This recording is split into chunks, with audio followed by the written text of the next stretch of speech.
નમસ્કાર દર્શક મિત્રો, એચડી ન્યૂઝમાં આપનું હાર્દિક સ્વાગત છે। હું છું આપની સાથે આરડી વાઘેલા। જોઈએ આજના મુખ્ય સમાચાર।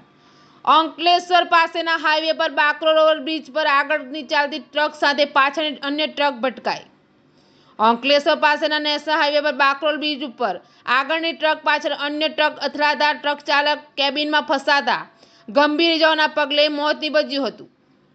અંકલેશ્વરના ખરોડ નજીક નેશનલ હાઈવે ઉપર બાકરોલ ઓવરબ્રિજ પર સુરત તરફ જતી લેનમાં આગળ ચાલતી ટ્રક સાથે પાછળથી અન્ય ટ્રક ધડાકાભેર ભટકાઈ હતી। આ અકસ્માતમાં પાછળની ટ્રકની કેબિનનો કચરઘાણ વળી ગયો હતો, જેમાં ટ્રક ચાલક દબાઈ જતા ગંભીર ઇજાઓના પગલે તેનું મોત નીપજ્યું હતું।